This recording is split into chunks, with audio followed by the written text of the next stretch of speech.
বন্ধুরা, আজকে আমরা মাল্টিমিটারের ব্যবহার শিখব। মাল্টিমিটার কিভাবে ব্যবহার করতে হয় সেটা শিখব। তো তোমরা দেখতে পাচ্ছ আমার হাতে এটা মাল্টিমিটার।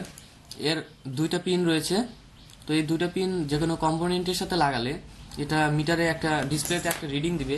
সেখান থেকে এর কম্পোনেন্টটা ভালো আছে কিনা, তারপরে তার মান কীরকম সেটা বোঝা যায়।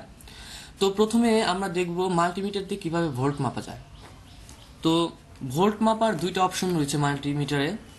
প্রথমত ডিসি ভোল্ট মাপার অপশনটা আমি যেটা দেখাচ্ছি, এটা দিয়ে এই ভি দাগটা যেখানে আছে এই এরিয়াতে ডিসি ভোল্ট মাপা যায়। আর এই এরিয়াতে ভি যেখানে ইকুইভ্যালেন্স চিহ্ন দেওয়া আছে, হ্যাঁ ইকুইভ্যালেন্স চিহ্ন যেখানে দেওয়া আছে এটা দিয়ে এসি কারেন্ট মাপা যায়। তো বন্ধুরা, প্রথমে দেখি আমরা কিভাবে ডিসি ভোল্ট মাপবো। তো আমরা যে কোনো অজ্ঞাত সোর্স থেকে ভোল্ট মাপার জন্য আমরা করব কি, সবচেয়ে মাল্টিমিটারের যে সবচেয়ে হাই রেটিং সেটাতে দিব, যাতে রিডিংটা আমরা সঠিক পাই। তো এটা একটা ব্যাটারি।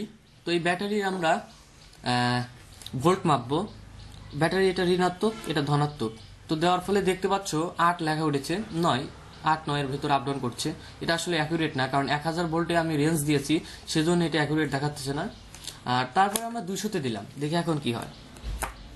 এখন দেখতে পাচ্ছ 9.1 আর 9.0 এর ভেতর আপ ডাউন করছে। আর একটু নিচে দেই, 20 ভোল্ট রেঞ্জ দেই, তখন আরো অ্যাকুরেট মান পাবো। এটা 9.09। তো এটাই হলো আসলে ব্যাটারিটার অ্যাকুরেট ভোল্টেজ। তো বন্ধুরা, আবার ভুলেও যেন এই 200 মিলি ভোল্টেজ আবার দেওয়া না যেন, কারণ 200 মিলি ভোল্ট মানে হলো 2 ভোল্ট। আমাদের ব্যাটারিটা আসলে 9 ভোল্ট, সেজন্য আমাদের কমপক্ষে আমাদের সর্বনিম্ন আমরা 20 ভোল্টের রেঞ্জের মধ্যে মাপতে পারবো। তো বন্ধুরা, এভাবে আমরা মাল্টিমিটার দিয়ে যে কোনো উৎস থেকে ভোল্ট মাপতে পারবো। আর এসি ভোল্ট মাপার জন্য তোমাদের বাসায় যে কারেন্টটা পাও সেটা মাপার জন্য তোমরা এখানে 750 মার্কের যে চিহ্নটা আছে, তো এখানে ডায়োড তোমার নবটা ঘুরিয়ে এখানে রাখবে। এখানে রাখার পরে এই দুইটা পিন তোমার সোর্সের ভেতরে রাখবে। তবে সাবধান, এটা কিন্তু এসি কারেন্ট, তো কোনো সময় জানি এই পিনের এই ধাতব অংশটার সাথে তোমার হাত না লাগে। তো এরপর তুমি মিটারে রিডিং পাবে, যেটা পাবে সেটা হবে সেই সোর্সের ভোল্টেজ। এখন দেখবো আমরা কিভাবে মাল্টিমিটার দিয়ে রেজিস্ট্যান্স মাপা যাবে। তো বন্ধুরা, রেজিস্ট্যান্স হলো রোধকত্ব। তো মাল্টিমিটারের এই অপশনটা যে দেখতে পাচ্ছ, এই ওহম মার্ক দেওয়া, তো এই এরিয়াতে নীল এরিয়ার ভেতরে রেজিস্ট্যান্স মাপা যায়। তো রেজিস্ট্যান্স মাপার জন্য আমাদের রেজিস্টর দরকার। তো এটা একটা রেজিস্টর। তো রেজিস্ট্যান্স মাপার জন্য আমরা মাল্টিমিটারের এই নবটা ঘুরিয়ে আমরা রেজিস্ট্যান্স এর মোডে যাব। তো প্রথমে আমরা যেহেতু এই রেজিস্ট্যান্সের এই রেজিস্ট্যান্স জানি না, তো আমরা মাল্টিমিটারের সেজন্য সবচেয়ে বেশি রেজিস্ট্যান্সের যে রেঞ্জ রয়েছে সেখানে আমরা রাখবো। এখানে আছে 2000 কিলো ওহম। তো এখানে রেজিস্টর যা রাখবো, রেজিস্টরে কোনো প্লাস মাইনাস নেই, সেজন্য যে কোনো পিন ধরলেই হবে। এখানে রাখার ফলে দেখতে পাচ্ছ 9, এখানে 9 মিটারের রিডিং এসেছে, কিন্তু 9 অর্থাৎ এই রেজিস্টরটা 9 কিলো ওহম। তো আমরা আরেকটু নিচে অ্যাকুরেট 200 কিলো ওহম রেঞ্জের ভেতর দেই। এখন দেখতে পাচ্ছ এটা 9.8 9.7 এর মধ্যে আপ ডাউন করছে। আর একটু নিচে দেই 20 কিলো ওহম রেঞ্জের ভেতর, এটা 9.79। এটা আসলে অ্যাকুরেট এই রেজিস্টরটা রেজিস্ট্যান্স। তো বন্ধুরা, এভাবে আমরা মাল্টিমিটার থেকে স্টেট রেজিস্টরের ভ্যালু বের করতে পারি। তো এখন আমরা দেখব কিভাবে ভেরিয়েবল রেজিস্টরের রেজিস্ট্যান্স মাপা যায়। তো ভেরিয়েবল রেজিস্টরের অবশ্য 3টা পা থাকে। তো 3টা পার প্রথমে এই যে পাশে একটা পা আছে সে পাশে একটা ধরবো, আর এই পাশে যে কোনো একটা ধরবো। তো দেখো, তোমরা এখন কিন্তু দেখতে পাচ্ছ 1.23 কিলো ওহম এর রেজিস্ট্যান্স দেখাচ্ছে। তো আমি আর এক পিনে ধরি, এই পাশে পিনে, এখন দেখতে পাচ্ছ 8.64 কিলো ওহম। তো বন্ধুরা, এভাবে আমরা ভেরিয়েবল রেজিস্টরেরও রেজিস্ট্যান্স বের করতে পারি। তো এখন আমরা দেখব কিভাবে মাল্টিমিটার দিয়ে ডায়োড টেস্টিং করা যায়।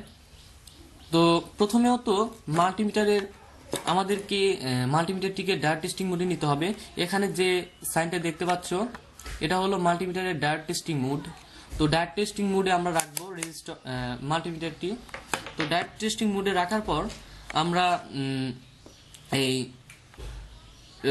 ডায়োডের অর্থাৎ একমুখী কারকের এই পাশে যে পাশে ছায়ারঙা দাগ রয়েছে সেই পাশে আমরা এই মাইনাসটা ধরবো, সেই পাশে মাইনাসটা ধরবো, আর যে পাশে কোনো ছায়ারঙের দাগ নেই সে পাশে প্লাসটা ধরবো। এখন দেখতে পাচ্ছ তোমরা কিন্তু মিটারে কিছু রিডিং পাচ্ছ, অর্থাৎ এর ভিতর দিয়ে বিদ্যুৎ প্রবাহিত হচ্ছে, সেজন্য মিটারে আমরা রিডিং পাচ্ছি। কিন্তু তোমরা যখন এটা ভুলভাবে ধরবে, অর্থাৎ ছায়ারঙা দাগের দিকে তুমি যদি মাল্টিমিটারের ধনাত্মক প্রান্ত ধরো, তাহলে কিন্তু এর ভিতর দিয়ে বিদ্যুৎ প্রবাহিত হবে না, সেখানে কিন্তু মাল্টিমিটারে একই সাইন পাওয়া যাবে, অর্থাৎ 1 লেখা উঠবে, অর্থাৎ এর ভিতর দিয়ে কোনো বিদ্যুৎ প্রবাহিত হচ্ছে না। তো বন্ধুরা, এর মাধ্যমে কিন্তু প্রমাণ হলো যে ডায়োডের ভিতর দিয়ে শুধুমাত্র একদিকেই বিদ্যুৎ প্রবাহিত হয়। তো বন্ধুরা, এখন আমরা দেখব কিভাবে এই ডায়োড টেস্টিং মোডে কোনো সার্কিটের ভেতর দিয়ে বিদ্যুৎ প্রবাহিত হচ্ছে কিনা সেটা দেখব। তো পরিবাহের ভেতর দিয়ে বিদ্যুৎ প্রবাহিত হচ্ছে কিনা সেটা দেখব। তো এটা হলো ডায়োড।